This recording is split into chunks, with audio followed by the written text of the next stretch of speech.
Welcome back to the Consistency Corner podcast, where we simplify marketing strategies for busy business owners. I'm your host, Ruthie, and in this final episode of our 5-part mini series, we're diving deep into the 9 Grid strategy, which is the breakthrough approach that's liberating business owners from that never-ending social media grind. If you're ready to step away from social media, reclaim your time, amplify your brand, and let your content work for you, the 9 Grid strategy is here to help. Today, we're going to be specifically diving into what happens after you create a 9 Grid, also talking a little bit about how to design and post it effectively, how you will handle your other marketing activations and strategies, and when you'll need to revisit your grid content and what to look for in your metrics or your analytics.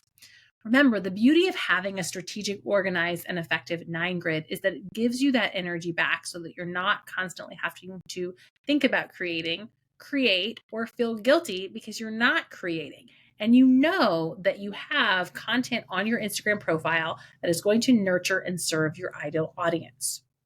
So let's get into it because I got a lot to cover today. When you're designing your grid, here's what I want to talk about.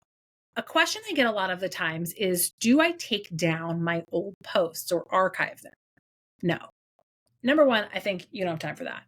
Number two, content creation, just like life and business ownership, is a journey. And I think it's fine to share that journey and show your audience you're a real human. These are the things that you posted before you implemented the 9 Grid strategy. But what I do recommend is putting up separation posts. So 3 strategic posts, squares. Maybe they're a solid color, maybe they have words on them, but they're really simple. And the point of that line of content is to separate your old content from your new content. You can actually post these 3 squares all at once while you're creating your grid with kind of a teaser of like, something is coming, stay tuned, updated grid, loading ahead. And then have a caption for one of them that says, everything below this line is my content before I implemented the 9 Grid strategy.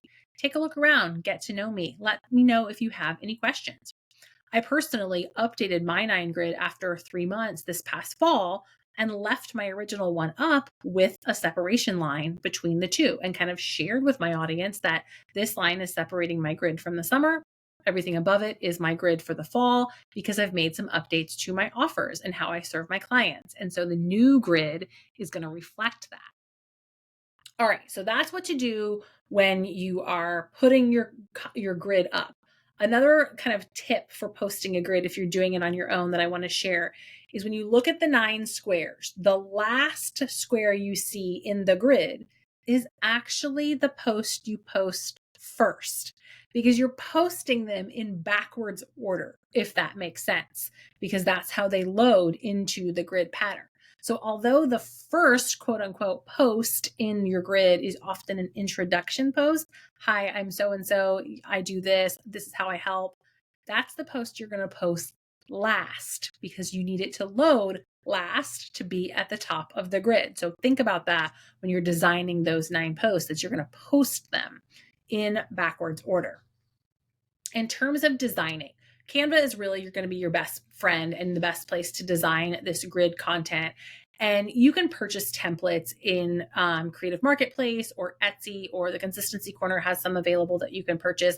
But starting with a template for an Instagram grid, Instagram puzzle is going to be the most time saving and help you. And finding one that's kind of like aligned with your brand vibe, and then customizing it with your photos, colors, fonts, and captions and copy. When you're in Canva, you want to turn on the guides. So in the design area, over on the side, there's a little thing at the top that says File. You're going to click on that, and then Settings, and then Use Guides. And then you can tell Canva to put some lines on your design, which helps you see where the grid will be split. And you'll tell it like, hey, I'm going to have 3 rows, 3 columns, please split it equally. Or if you're making a larger grid, I'm going to have 3 columns, 4 rows, or 5 rows, or whatever. And then you can see where the post will be split. So you can decide which design elements you want to carry over from one post to the next, again, to kind of give it that puzzle look.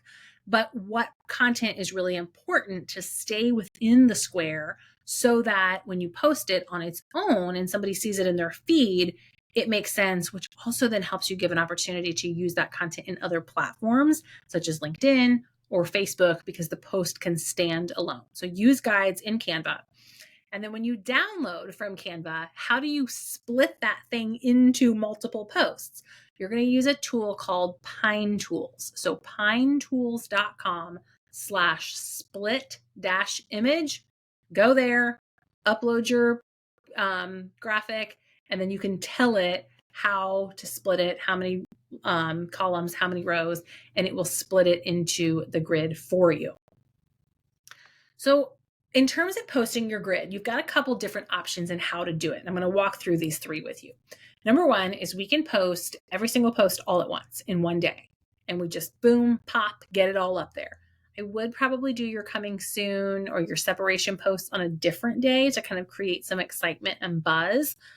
When you do it this way, and I'll share with you my experience, when I did it that way, the posts at the top of the grid, meaning the ones I posted last, got the most reach and the most engagement.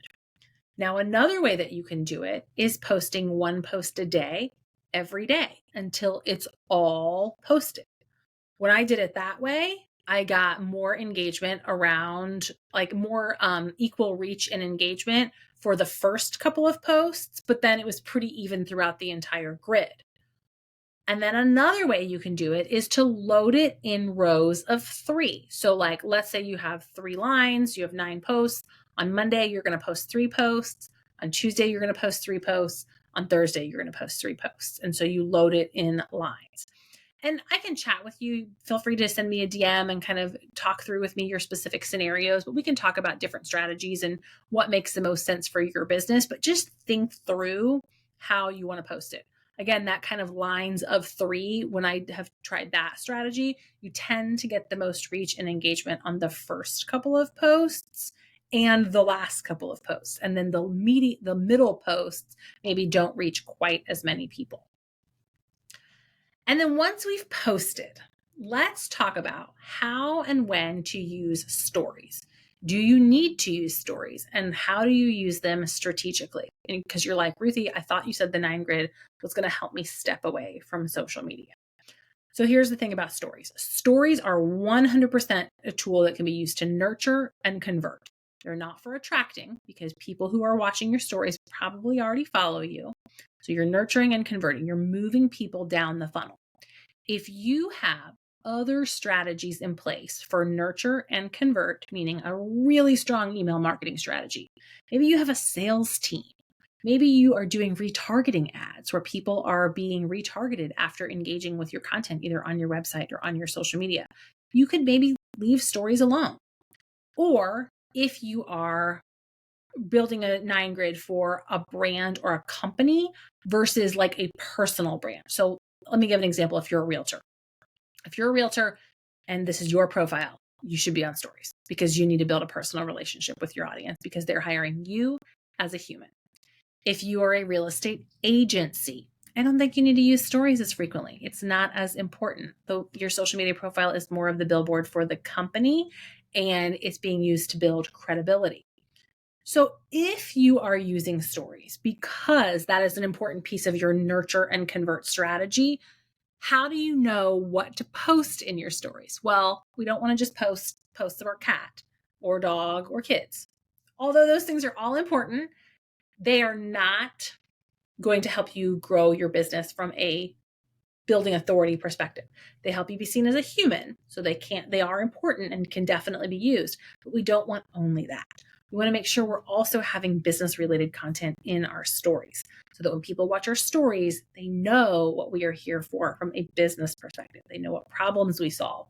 They know how we help. They know how they can work with us using those links in your stories to drive people to your offers or your free resources. And if you work with me for a done for you 9 grid, I actually give you a 3-month content plan with stories prompts, so that we make sure you're using your stories strategically.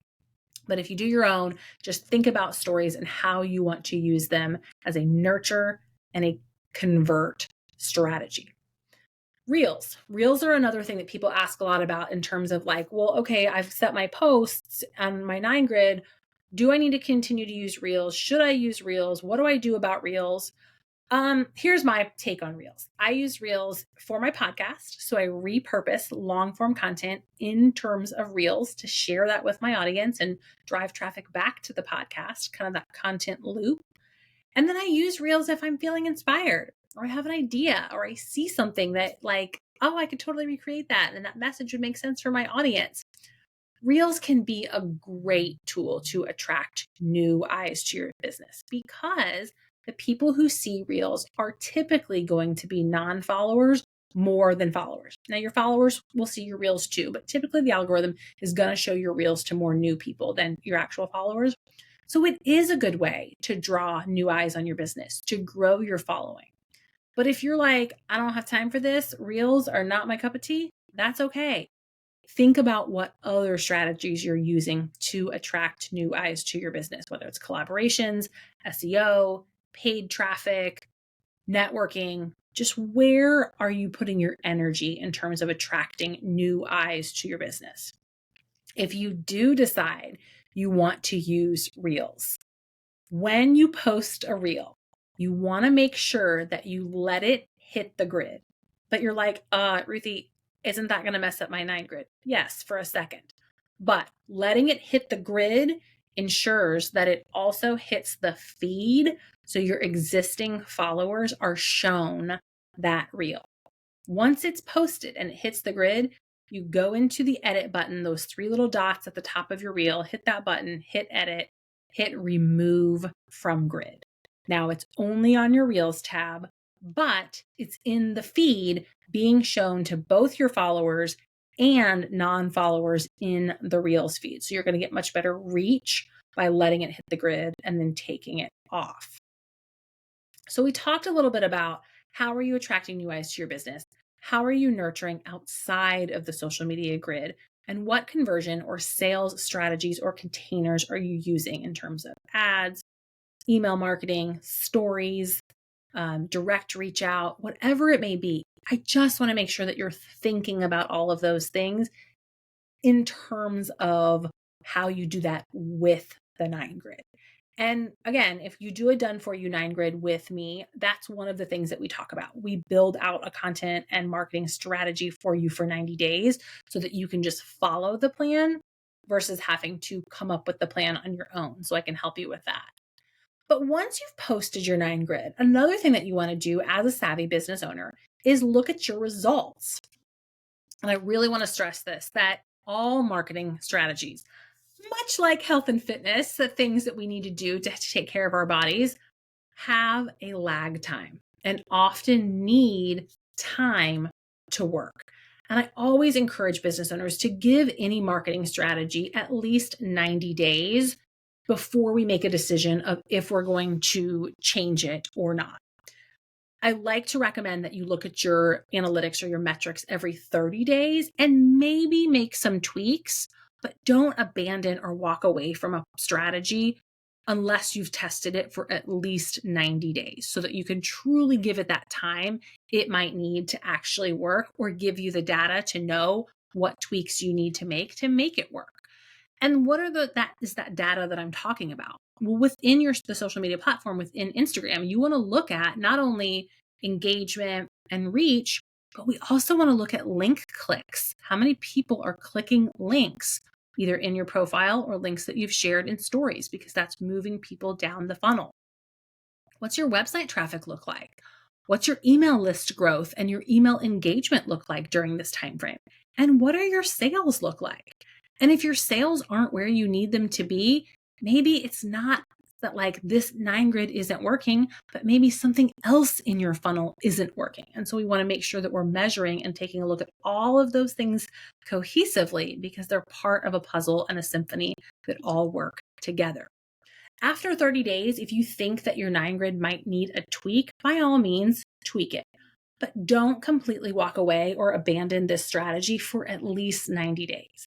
And after those 90 days, take a look at your 9 grid content and then decide, does this still accurately represent my business and what I'm trying to do and the messaging that I want to put into the world? If it does, great, leave it. You don't have to do anything. If it needs an update because you've refined your messaging, you've realized that you're speaking to a different ideal client, you're introducing a new offer, you're launching a new offer or focusing on a new offer, maybe it's time to refresh your 9 grid and start over. But you're not really starting from scratch. You're starting from an existing framework and you can edit and tweak it, which will help quite a bit. So that's what you do. Every 90 days, we're going to look at our content, including our 9 grid, and think about our strategy for the next 90 days. Because this business owning thing, it's a journey. And just like I said with your health and fitness, you have to keep doing it. We have to keep marketing our business, just like we have to keep exercising and eating healthy food and taking care of ourselves. We have to keep marketing our business if we want it to continue to grow and retain those existing clients that we worked so hard to find and find new clients to continue our business grow.